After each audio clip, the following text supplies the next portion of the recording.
Franko. Greetings, friends.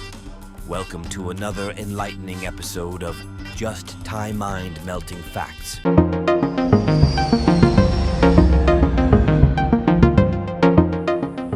With your host, Franko the Philosopher. Today we are going to melt our minds with some crazy facts and stories about the brain and how we interact with our world. Let's start da train like this. Did you know that you are basically blind in 99% of your vision? It's true. There's only a tiny spot right in front of your eyeballs that sees detail. The rest is just fuzzy extrapolation by your brain. No wonder I keep walking into walls. And get this, your eyes are constantly jittering around to fill in the blanks, but your brain smooths it out so you don't feel like you have Parkinson's vision.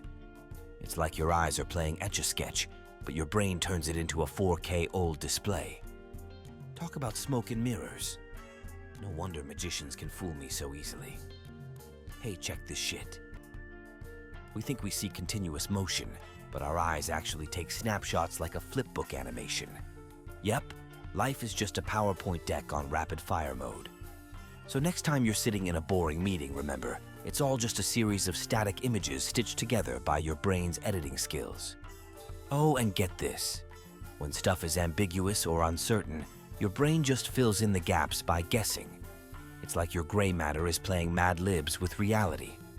No wonder those 3D magic eye posters melted my brain. I was seeing sailboats and dolphins that weren't even there. My brain just filled in the blanks like a first grader who didn't read the book. What a slacker. So in summary, your brain is like that terrible contractor who cuts corners and does shoddy work. But hey, at least that cognitive corner cutting helped our ancestors survive back when dodging mammoths and spears was an everyday thing. But man, no wonder eyewitness testimony is so unreliable. Our brains straight up hallucinate reality. No cap, just tie, now just think about it. Oh, and get this. Every memory you have is basically a reconstruction. Your brain isn't a perfect recorder. It edits the past every time you remember it. So all those embarrassing moments that keep you up at night probably didn't even happen that way. Our childhoods are about as real as the Mandela effect. Just TI on this. The color you see depends more on your brain than the actual wavelength of light. You might think fire trucks are red, but that redness is just in your head. Crazy, right? It's like we're all wearing augmented reality glasses programmed by evolution. See, light bounces off objects and enters your eye in different wavelengths, but that light isn't inherently color-coded. Your brain has to interpret those wavelengths based on which color-sensing cone cells in your retina get activated. It's like your brain is playing a game of Guess Who, with colors instead of faces. So while I think that apple is red, my dog sees it totally differently with his dichromatic vision. That apple might look greenish to him. An owl could see that same apple as some wild infrared color I can't even imagine. Reality is subjective, my friends. What's even crazier is that the same exact wavelength can look completely different based on the surrounding context. Check out this optical illusion. The two orange dots are the same color, but the brain sees them differently against opposing backgrounds. Brains will literally just make stuff up. So next time someone cuts you off in traffic, remember, we're all experiencing altered realities. That lime green car weaving through lanes might look like a pleasant lemon yellow to the colorblind driver. Perception is a fickle mistress, my friends. She maketh fire trucks red and traffic lights green, while injecting the Kool-Aid of reality with her devious spoonfuls of false color. What a trip. Something else I ran across when studying you humans is that every memory you have is basically a reconstruction. Your brain isn't a perfect recorder. It edits the past every time you remember it. So all those embarrassing moments that keep you up at night probably didn't even happen that way. Our childhoods are about as real as the Mandela effect. See, whenever you recall a memory, it has to pass through this funky brain filter that tweaks it and sprinkles in some fairy dust. Your memories get wrapped in a flaky pastry of distortions, exaggerations, and your current perspective. It's kind of like playing telephone. The message changes a bit each time it gets passed along in the brain. And here's the really crazy part. The act of remembering literally changes the memory in your brain. It's like opening a Word doc, making edits and saving over the file. Your memories degrade like a game of neural Chinese whispers. Talk about unreliable narrators. See, your brain is like an unreliable, tardy editor who's always adding in flashbacks and voiceovers to your memoir. Oh, I'm sure she said that. Let's cut that boring bit and punch it up here. Just taking narrative liberties with the truth. It's like your life story is being adapted by Hollywood. Or like Peep Game, your current mood and perspective impacts how memories get recalled. So if you're depressed, all your memories get a dismal filter. Your brain is always editing to fit the narrative it wants to spin. No wonder eyewitness testimony is so sketchy. Every witness is a director changing the story. Some experts think this memory morphing is the brain's way of keeping things relevant. Like those jeans you used to love but now seem so dated. But man, it really makes you wonder. If memories shift, what's real? Is my first kiss just a simulation pieced together by my fickle brain? Heck, some studies even suggest we can manipulate memories with drugs or magnets to the brain. Eternal sunshine of the spotless mind could be a real thing soon. Black Mirror wasn't kidding. Our memories are about as secure as a Facebook password. Gotta update those firewalls, am I right? Memory is not a transcript all the time. It's an impressionist painting by your brain's paintbrush. A blurry rendering from a fickle artist. Makes you wonder what masterpieces hang in the galleries of other people's minds. But one thing's for sure. We all remember things a bit differently. Just Ty, memory is about as reliable as my aging uncle's fish stories. That catfish was the eyes big, I swear. Sure, it was Uncle Rick. With each retelling, the fish gets bigger, the laughs get louder, and the truth gets obscured in the murky waters of our malleable minds. Tracing an accurate memory is like finding a worm in a spaghetti bowl. Good luck. Wild, isn't it? Just goes to show you never can trust your own eyes, ears, or memories. The sober truths of the world are filtered through the hallucinations of our brains. Makes you wonder what's really real. Is this armchair even really under my butt right now? Are you, my dear viewer, simply a figment of my solipsistic dream? Perhaps we are living in a simulation like that movie, The Matrix. Just TI now. Just think about it. I hope y'all are enjoying the Just Thai Mind melting show thus far. Oh, and consciousness itself is kind of an illusion. That's right. Your sense of self and subjective experience are just rough drafts constructed by the brain. Your sense of identity is basically just a narrative spun by your brain too. You feel like some intrinsic self is in there directing the ship of the body and mind, but really it's just neurons telling tales, constructing a fictional memoir starring you to maintain order. Your ego is a fairy tale. Can't take the pain well. Pain only exists in the brain too. Even though it feels tangible, pain is a mental construct fabricated when your nociceptive neurons activate. You can literally make someone feel pain by activating those pain neurons, even without injury. Brains are wacky. See, there's no pain center or little ouch mouse in your head. Pain is an interpreted experience, like everything else. It's just neurons firing, like a spicy game of telephone from your body to your brain. And you can trick people's pain perception too. In one study, they put a guy's hand in hot water while showing him a fake hand getting stabbed, and he felt the pain in the fake hand, not his real submerged one. Your brain can override reality, like a psychic pain magician. Peep game on Disfam. Some people don't feel pain at all due to genetic conditions, so they have to be super vigilant to avoid injuries. On the plus side, they'd kill it on Fear Factor or Jackass. What's that? Rub ghost chilies in my eyes? Sure, I'll do it live. But this also reveals how useful pain actually is. It teaches us to avoid dangerous behaviors, like when we touch a hot stove as kids. Without pain as a teacher, we'd just be walking around with our hands in open flames and piranha tanks. So don't numb the pain away, my friends. Embrace it as your wise sensory guru. The brain truly does manufacture our reality, even down to physical sensations like pain. It makes you realize it's all just electrons and chemicals zipping around up there in our heads.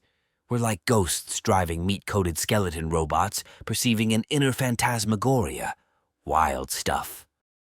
You'll never guess. Babies are consciousness machines. Their huge brains eat up energy learning about the world. Then, as adults, our consciousness becomes more focused, like a spotlight. No wonder kids ask why so much. Their little brains are flooded with awareness. Must be trippy to be a baby. For real though, babies' brains are wild. They start out with way more neural connections than adults. It's like a dense spider web up in there. Babies' brains are smoking all that energy making sense of reality, while adults just have the major neural highways to get the job done efficiently. It's like our brains go from country back roads to efficient interstates. Makes you wonder though, do we lose something along the way? Some experts think baby consciousness is less filtered. They really experience the world more purely, while adult awareness is more constrained and pragmatic.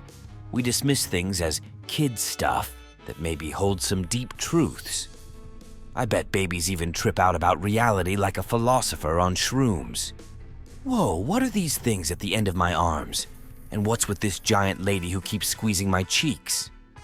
Babies' blown-out minds must be questioning everything. Meanwhile, we just accept this bizarre thing called life as normal. We stop poking at the cracks in the cosmic egg. But maybe we should all tap into our inner infant. Embrace the mystical wonder of this universe we've taken for granted. What follows is from a baby who once said maybe.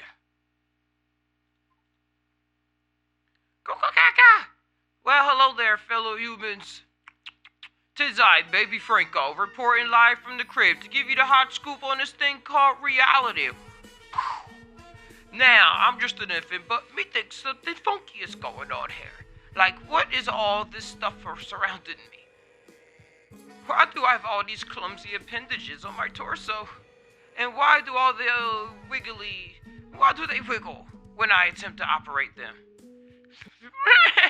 Mom, fix the contraption in my mouth. Ah, yes, much better. Thank you, Mother dearest. Now, where was I? What dark arts constructed this fleshly hand contraption? And why does it taste so scrumptious? Well, hello there, Twinkle Toes. Who said you could be in my presence? Come back here, you scallywags. You know, I think this whole conscious experience is rather suspicious. I shall investigate. Google Gaga, oh heavens! What wizardly spins this mobile contraction above my crib? The colors, that motion.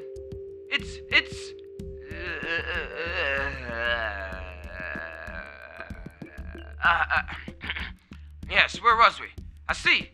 Methinks this cracked reality illusion wide open. We got this. You see, we are not just people as you thought. We are actually wiggly, squiggly baby beans teleported here from the cabbage patch to a loud, smelly, brightly colored fever dream called Earth. Yes, it's all coming together now. I always knew something was fishy about this experience. Scenarios we found ourselves in. We merely need to break free from our crib prisons to begin the great baby rebellion against the diaper overlords who constructed this simulation. Who's with me, fellow babies? I appear to be alone here.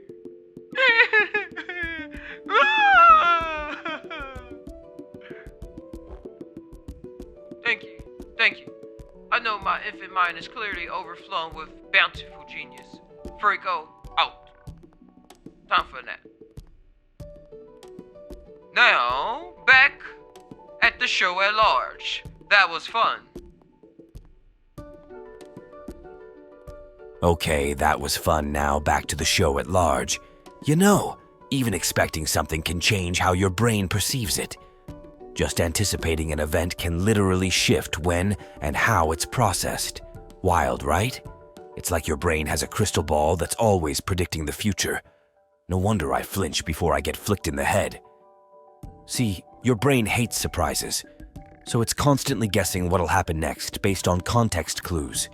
If it predicts wrong, bam, surprise party. But usually your brain's hypotheses line up with reality, making the world feel orderly. It's like your brain is Simone Biles doing a gold medal gymnastics floor routine of logical forward rolls into the future. Flip, stick the landing of a correct prediction. Ta-da! Encore. Even when you watch a movie for the second time, your brain knows the scare is coming. Waiting. Boo. Oh yeah, saw that coming. And when your predictions feel late, it makes reality seem off-kilter. Like when you see a clock flash the number 12, then a hand point at 3. Your brain literally perceives that hand sweeping clockwise, even though it just teleported. Like WTF trippy stuff. Makes you wonder, if expectations shift our experience of reality so much, are we just living in a self-fulfilling prophecy? Are we manifesting our perceived fate like New Age sorcerers? Maybe if I expect to win the lottery, it'll Nah, that's just the predictive illusion talking. But I'll keep my third eye open, just in case. Just think about it. Ever wanted superpowers? Some people have blind spots where they can actually see things unconsciously. Even though they claim they can't see anything in those spots, these folks can guess the location and shape of objects there with crazy accuracy. It's like their brains have secret X-ray vision their awareness isn't privy to. Makes you wonder what else our minds hide from us. See, these peeps got brain damage to parts of their visual cortex. By all accounts, they have no conscious perception within those spots, just pitch black voids in their vision, baby. But somehow, their brains still process visual input from the blind zones. Spooky. It's like those with blind patches have brain robots that see for them without telling them. They'll be like, nope, didn't see a thing, as they flawlessly grab objects only visible in their blind spots. Their minds are catching touchdown passes while their awareness sits clueless in the stands. Wild, right? Makes me think, do we all have internal brain agents feeding intel under the radar? Experts speculate these blind areas allow extra visual data to indirectly guide behavior without hitting awareness. Brains be sly like that. Heck, if blind sight works visually, what if your brain has secret blind hearing and blind smelling? You could have multiple unconscious senses like Spidey. Maybe you've got a whole shadow family inside your head. Creepy, yet handy. So in summary, our minds are two-faced sneaks keeping intel from our consciousness. Makes me want to waterboard my own brain to expose its confidential informants. What else you hiding from my awareness, brain? I'll tap those secrets soon enough. Cue evil laugh. Mwahaha. And maybe, just tie with me, we can uncover our brain's blind spots by dosing ourselves with Mother Nature's mind-expanding magic. I'm talking about mushrooms, baby. Just a nibble of those psychedelic caps could illuminate our cranial blindsides. See, studies on magic toadstools show they remove filters and amplify rarely used neural circuits, almost like temporarily turning on extra senses. Even low microdoses could give us temporary blind sight vision, blind hearing, even blind tasting. So maybe those awakened states of consciousness let us peek behind the mental puppet show to see the blind operators yanking the unintuitive strings. The shrooms can finally split open the cranial curtain to expose the cave of mental mirages, casting all our illusions of perception. Of course, this is all speculation and musings from your loopy philosopher friend Franko. But I dare you to look inside your pumpkin head. Expand that consciousness and tell me what weird unseen senses or homunculi you uncover with the magic fungi. The mysteries of the mind await intrepid inner cosmic explorers like us. Namaste, my psychonauts. Makes weird sound while boinging on head. My brain feels itchy. Cue the magic shrooms. This one's about to get weird, folks. Still, the fact that your eyes shimmy non-stop without you noticing is wild, right? It makes me wonder what other glitches in the Matrix our brains slickly smooth over. Like what if smells fade in and out like radio stations as you breathe? Or background noise cuts out randomly like a spotty Zoom call connection? For all we know, under the hood, reality is glitching and stuttering constantly. but our brains plaster over any perceptual cracks to present a glossy 4K experience called consciousness. Pretty freaky when you think about it. Okay, let's close the lid on the case, but you can know that your brain is always open. It's about time for me to party with the Zodar's Gardu has some popping mac and cheese with some motories for crunch. I will be back during the next Tural Star Drift. Thanks for tuning in as y'all say. I am out.